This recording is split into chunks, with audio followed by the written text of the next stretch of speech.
this video, we're going to look at the inverse of a quadratic function. So, we know that a quadratic function is like this, and we've looked at inverse functions, which basically are reflections above this line here, y equals x. And that's because, we swap these two values when we want to find the inverse of a function. Another thing I should mention that a function is, well, by definition, a function only has one y value for every x value. So keep that in mind. So we know that this is what our quadratic equation looks like. And if we were to draw that line like that, so let's draw a bigger one.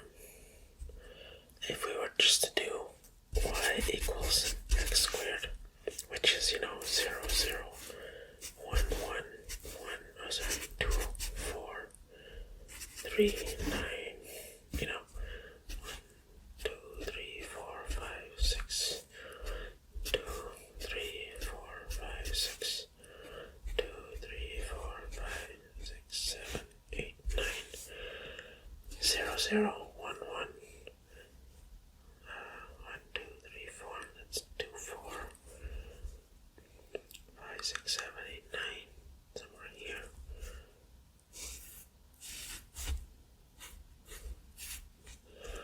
And yeah, you guessed it, that is our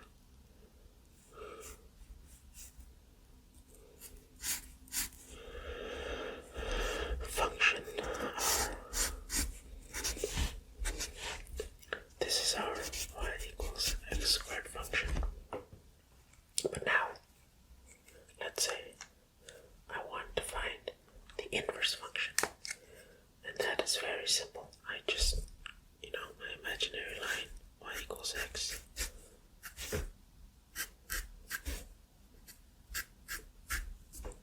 And let's draw out the inverse function, which is going to be something like this. So that point will come here. That point will come, that point will come on this. If it's over there, then it's going to come over here. That's going to stay there.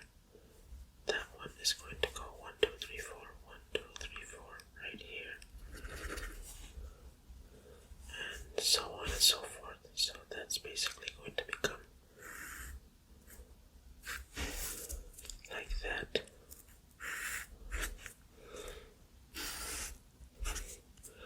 Approximately. So this is going to be our inverse quadratic function. As you can see, well, it is actually not a function because for every y value I actually have for every x value I have 2 points. So at this point I have 2, this I have 2 anywhere. So that's why from our mathematical logic, our vertical line test,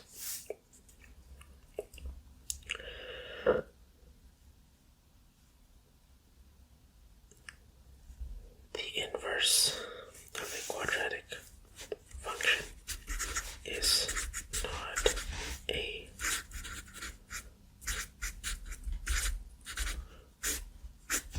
function. And another thing we can look at when it comes to this, as we always do, let's look at the domain. So the domain for this original quadratic function, this will go indefinitely that way and that way. So it's x all real numbers, but on our inverse one, we see x starts at 0 and goes all the way to infinity. So that's our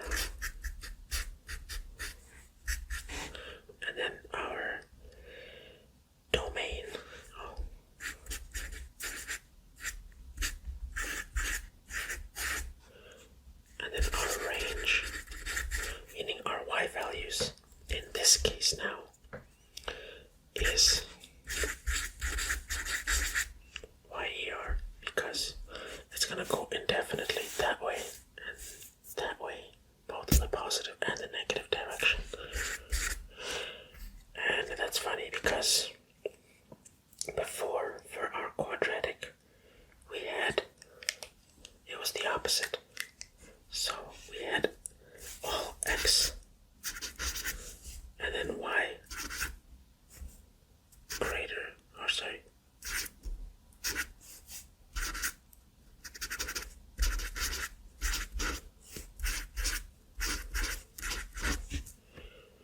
and now it's flipped.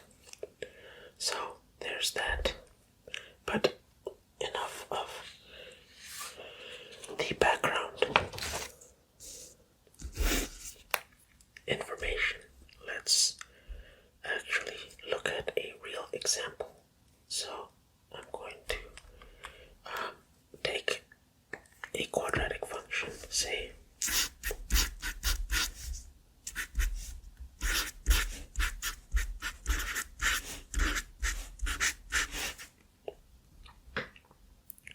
and say I want to graph it, right? Let's draw a rough sketch.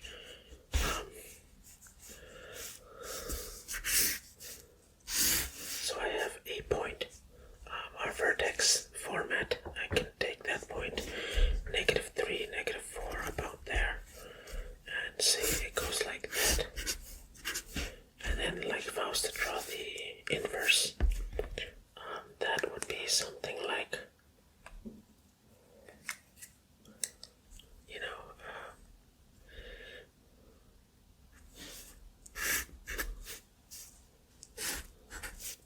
something like that. So let's look at, or let's try to figure out the actual equation of the inverse of x. So what we're going to do is take our original function f of x, and now we're going to swap the x and y. Let's write it out first. Y equals 2, x plus 3 minus 4. Let's swap the x and the y.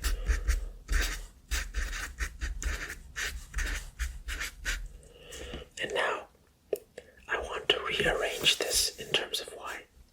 So first thing I'm going to do is, I have a -4. I'm going to add 4. So I have x plus 4 equals 2. Y plus 3 squared. I have a 2 here, so I'll divide both sides by 2. And now I'm left with x plus 4 over 2. Y plus 3 squared. To get rid of the squared, I'll just square root both sides. And now I'm left with y plus 3 and x plus 4 over 2.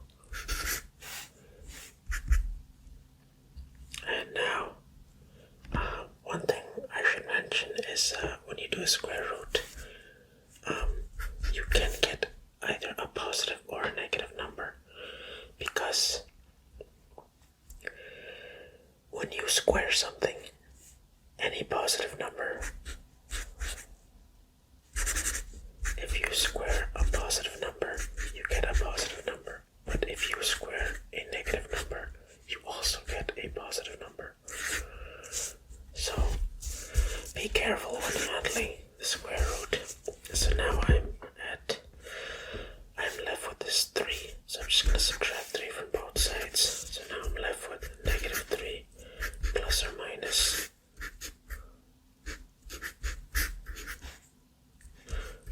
y is equal to that.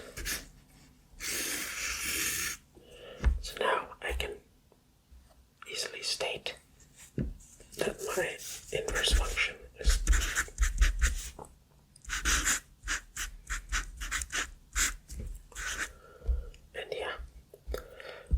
inverse is very straightforward. Maybe we can do one more. Just finding the inverse, just so we can nail it in.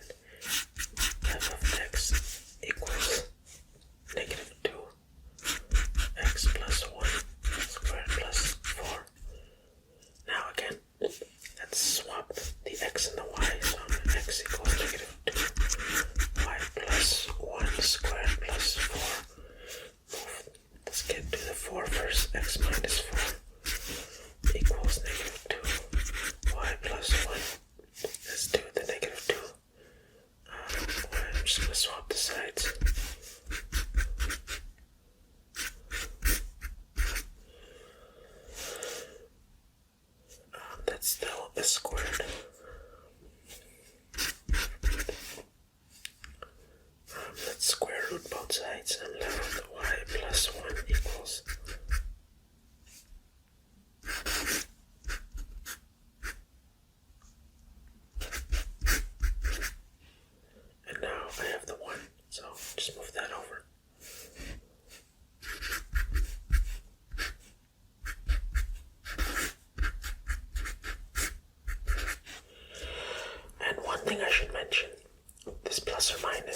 sorry.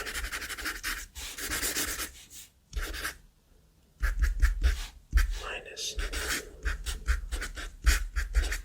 So I have 2, and that is because, remember, our inverse function at any given x, I have 2 points at any except for the origin, or like the root. That's why I have 2 points, 1 plus, 1 minus. And yeah, that's the magic behind the inverse of a quadratic function.